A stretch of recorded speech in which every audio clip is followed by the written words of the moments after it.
CTV News with Kelly Gregg. Good evening. It's a tie series. The Montreal Canadiens took the Carolina Hurricanes to overtime in Game 2, but couldn't complete the comeback, losing this one 3-2. Back in, the chance,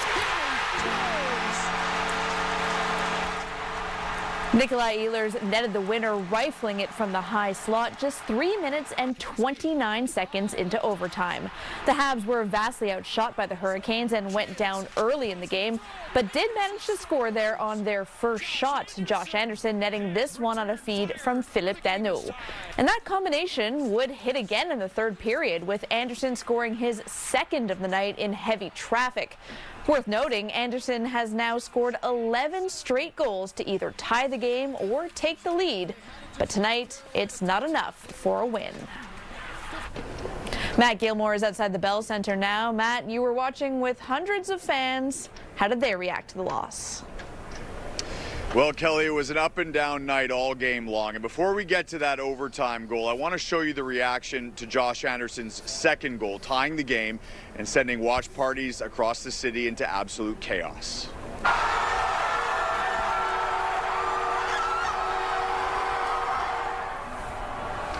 Those were the incredible scenes inside L'Espace 1909 in the Bell Centre, and at that moment, fans were starting to believe there were chances to take the lead and steal the win, but as you saw in overtime, Ehlers' goal to tie the series sucked the energy right out of the room.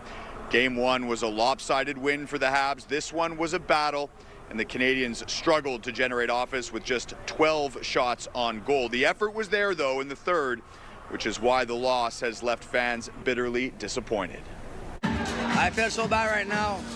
I'm so disappointed. Terrible. But you know, when I'm thinking about it, like, we got a split. We won one game in Carolina, so like taking it back to Montreal. It was honestly, it wasn't our best game, but there was a lot of grind and hustle in there. Look, we lost one, but I think we're going to win the next one, so it's going to be okay. A little sad, but I think splitting away games is still a win. Well, despite the disappointment, there is still a lot of confidence that the Habs can turn it around in Game 3. Montreal's yet to lose 2 consecutive games in these playoffs, and they'll hope to keep that streak alive Monday night at the Bell Centre. Kelly. All right, thanks very much. That's Matt Gilmore live at the Bell Centre tonight. It's a first in Montreal. Both the Canadian Grand Prix and the Canadiens are in the playoffs on the same weekend. Sweeta Rassi has more on what it means for the city. Checkered flags fill the streets, but so do Habs jerseys. Cars are around, everyone's honking, everyone's lively, everyone's cheering. They're cheering because the Montreal Canadiens are in the Eastern Conference Final. And the Canadian Grand Prix is go! And at the same time, the Formula One Grand Prix is in town. For fans, that means planning ahead is important. And then there's qualifying later, and then straight from qualifying, you can go back downtown and you can go watch the Habs game. While the Grand Prix in Montreal typically runs in June, organizers moved it up this year to reduce the event's carbon footprint. Montreal Mayor Soraya Martinez-Ferrada is feeling the city's energy. I'm having the F1 end of May to start, the CH that's still in the series, the Victoire that won the cup, and the festivals are starting. This is one of the best places in the world to be in this time of year. More than 350,000 visitors are expected this weekend. Tourism Montreal estimates the Grand Prix alone will generate $100 million in economic benefits. Add a playoff run, and it's even more. It's almost like Christmas economically. It's going to be the best weekend of the year by far. For one tourist, catching a Habs game and watching the race is a bucket list experience. But there's just one problem: finding a place to stay. Then there's no hotels available, so that was a problem. So we're staying kind of a little bit far out. The Hotel Association of Greater Montreal says most hotels are near maximum capacity. For the nights of the playoffs, we can see an increase of 30 to 40% of occupancy rate for the hotel industry. A weekend like no other right here in Montreal. Sweeta Rassi, CTV News.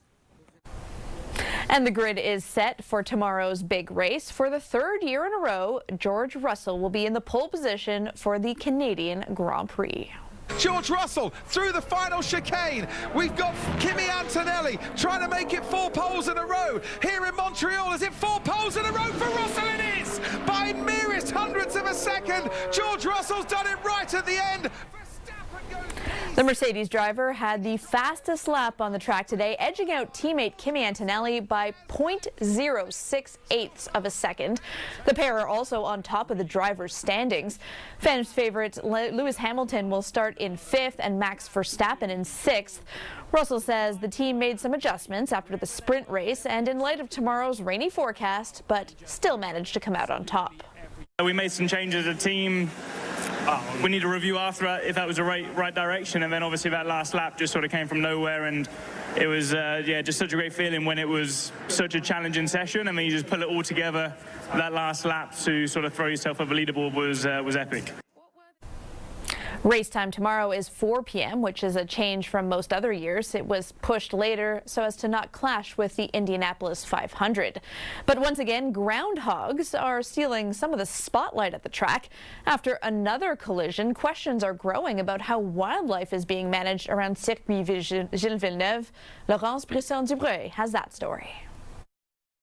They're a staple of Grand Prix weekend. Groundhogs popping up along the track, darting across the circuit, and sometimes getting dangerously close to the action. Last year, one of those encounters left racer Lewis Hamilton visibly shaken. I was feeling optimistic, and then I didn't see it happen, but obviously I heard I hit a groundhog, so that's devastating.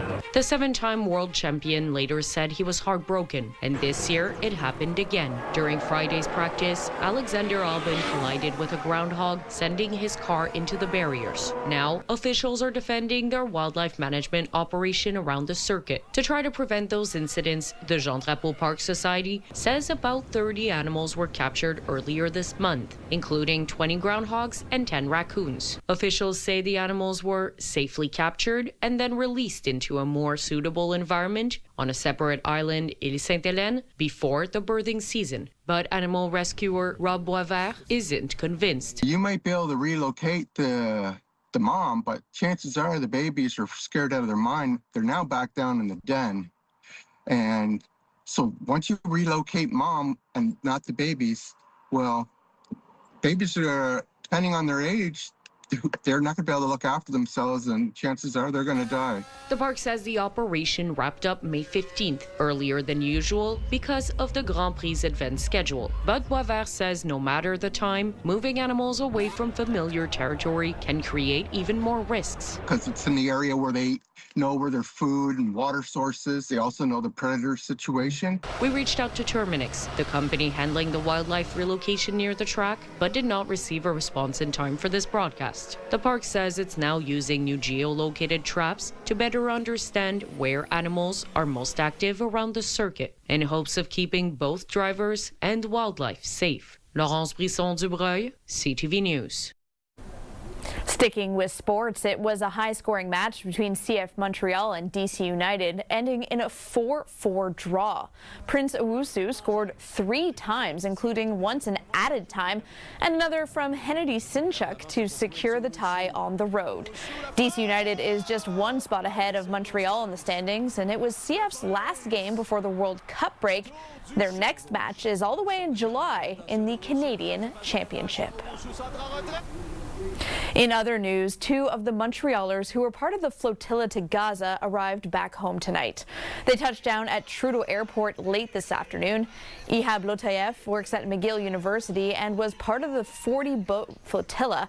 He says they were detained by Israeli forces and faced beatings and abuse, including a slash to the hand. He came with the knife, and he stabbed me between the 2 fingers. You can see some of the stitches here. It's much better now. After 2 days ago, they stitched it in Turkey, and they said there's no nerve damage, so it should heal. Many people have rubber bullet wounds, tasers. The stressful condition of kneeling on your knees, head down on the ground, is extremely painful. He says the flotilla's goal is to bring attention to the treatment of Palestinians and to ensure the situation in the Middle East isn't forgotten around the world. Quebecers' grocery bills are about to get a little cheaper. On va réduire la facture d'épicerie de tous les Québécois. Premier Christine Fréchette said today her government will get rid of Quebec's sales tax on certain grocery items, using examples like pre-cut fruit, snacks, and muffins. The Premier made the announcement at the CAQ General Council meeting in Lévis. We need to help Quebecers because the cost of living is very difficult for Quebecers, and we need to take actions in order to answer the needs. We need also to manage public finance in a responsible way.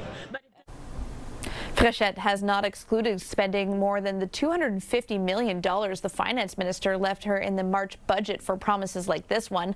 Éric Girard said he did advise the premier on her spending, given the current geopolitical climate. What is going on is that the situation has evolved significantly. When we did the budget, we assumed that the Strait of Hormuz would be closed for a maximum of 6 weeks. We're now in week 13. The Premier said she will remove sales tax very quickly and other measures will be announced in the coming days. A Quebec landlord has been ordered to pay his tenants more than $62,000 after evicting a couple when one of them was undergoing cancer treatment. The landlord claimed he needed to repossess the dwelling so his stepson could live there, when in fact he ended up selling the property for more than $1 million. Quebec's housing tribunal ruled the landlord acted in bad faith solely to turn a profit at his tenants' expense. Housing Hotline Director Arnold Bennett often hears of similar stories, but he says the fine in this case was exceptional. You would have expected that the tribunal would have been angry at that and would have awarded damages to the tenant, but usually you don't see an amount like this. I've seen $10,000, $15,000, even $20,000. $62,000 is really, really unusual for a Quebec court. They're normally much cheaper than that on what they award. They must have been really angry at this landlord, who really wanted to send a message. In 2024, Quebec imposed a 3-year moratorium on certain types of evictions, preventing landlords from kicking tenants out to subdivide, enlarge, or change the use of a housing unit. Quebec has ordered the owners of an illegally constructed golf course to restore the wetlands and bodies of water they destroyed. Gildan Clothing CEO Glenn Shamandy and his wife built the course in Austin in the Eastern Townships in 2025. The Environment Ministry says a bog was almost entirely removed to make room for an artificial lake. The government first issued a notice of non-compliance in August 2025, but since then the Environment Minister says no changes have been made. Nobody is above the law. There's wetlands that have been destroyed. There's pieces of wet environments as well that have been destroyed. So I think the only thing we can ask the owners is to abide by the order that we've issued. And I'm going to make sure that he complies with that order of restoring all these wetlands and the wet environments around. The couple must submit a restoration plan and carry out the work within 45 days. Weather brought to you by Gratian Scaff's 50th anniversary gift event. Get a complete second pair and sunglasses as a gift.